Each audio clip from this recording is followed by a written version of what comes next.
Sophie skipped into Strawberry Hill one sunny morning. She had a basket and big dreams of making strawberry jam. Strawberry Hill was her favorite place, quiet, bright, and full of the sweetest berries you can imagine. As she picked strawberries, she began taking more than she needed, even picking the tiniest unripe ones. She wanted to make the best jam ever. The problem was, she was taking more than she needed to make her jam. She shoos away birds, looking for a snack. She stepped on the plants, caring only about getting more and more berries. The poor plants! Benny the Badger was napping nearby when he heard the commotion. He woke up just enough to give Sophie a sleepy warning. "Don't get greedy, girl. The hill doesn't like that." Sophie laughed, waving her hand dismissively. "They're just strawberries," she said. She continued to pick without a second thought. But then strange things started to happen. Her basket kept getting lighter no matter how many berries she picked. It was as if they were disappearing. A sudden breeze rustled the bushes. Pip the bluebird chirped, "The hill is watching." Sophie started to get a little nervous.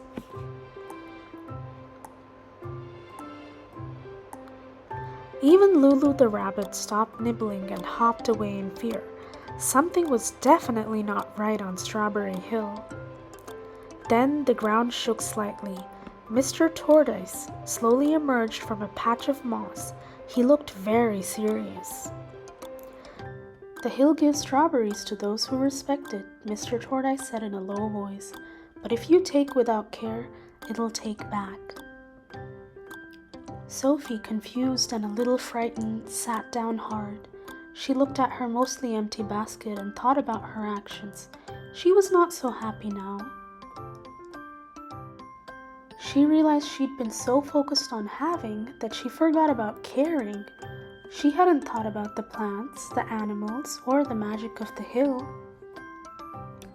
Sophie gently placed some of the unripe berries back on the plants. She started picking only the ripest ones, leaving enough for the animals too. She even sang with Pip the bluebird. Sophie was so pleased to have a new friend and so happy she began sharing.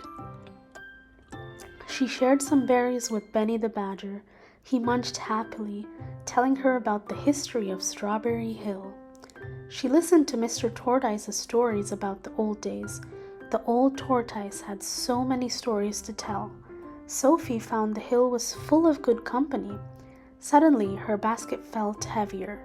Though she'd taken fewer berries, the air was warmer and everything seemed brighter. The strawberries tasted sweeter than ever before. Sophie smiled as she understood the lesson of Strawberry Hill. From that day on, Sophie always took only what she needed. She shared with her friends, and Strawberry Hill gave her the sweetest berries of all. She made the most delicious strawberry jam ever, and it tasted even better because it was made with love and respect. Everyone who tasted it loved the delicious jam. So remember, take only what you need, and nature will always give you what you truly want. Respect, gratitude, and sharing make the world sweeter. The end. Thank you for reading.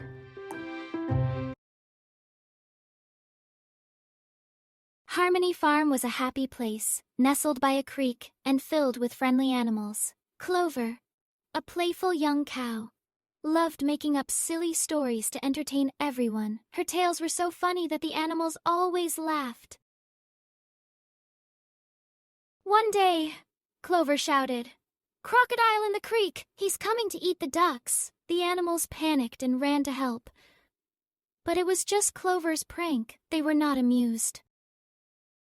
Clover kept pulling pranks. Crocodile in the haystack. Crocodile in the henhouse! Each time, the animals would rush to help, only to find Clover giggling. After so many false alarms, the animals stopped believing Clover. "Nice try, Clover." The pig would snort. "We're not falling for it again." One humid afternoon, a real crocodile crept out of the creek, eyeing the ducklings. Clover was horrified and tried to warn everyone. "There really is a crocodile this time," Clover cried. But no one listened. "Nice try, Clover," the pig said. "We're not falling for it again." Panicked but determined, Clover came up with a plan. She would use her storytelling skills to distract the crocodile. Clover stood tall and pretended to be a talking scarecrow. "I curse anyone who eats farm animals," she boomed. The confused crocodile backed away, muttering, "Talking scarecrow, I don't want any trouble." The crocodile stumbled backward and fell into a big tub of slippery gooseberry jam left from the farmer's picnic. The other animals rushed in, finally realizing Clover was telling the truth. They couldn't believe their eyes. Clover was safe. The animals apologized for not believing her. "We're so sorry, Clover. You saved us." The animals helped the farmer return the sticky crocodile to the wild. He left with a jam, covered tail, and a fear of talking cows. "Trust, once broken, takes time to rebuild," said the wise old owl. Clover felt sincerely sorry for her pranks. From that day on, Clover still told amazing stories, but only during Silly Story Sundays, where everyone knew it was all pretend. Clover learned to be serious and honest when it came to real emergencies, and now, everyone listened. One sunny morning, Clover noticed the gate to the pasture was left open. Without hesitation, she alerted the farmer. "Farmer John, the gate is open. The other cows might wander off," she exclaimed, her voice filled with concern. Farmer John quickly secured the gate, thanking Clover for her alertness. "You saved the day, Clover," he said gratefully. From that day on, Clover continued to use her storytelling for joy and her honesty for real help, earning the trust and love of everyone on Harmony Farm.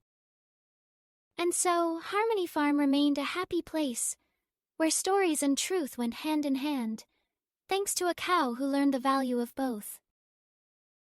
Clover knew the importance of trust and truth, and always remembered the day she learned her lesson from a crocodile.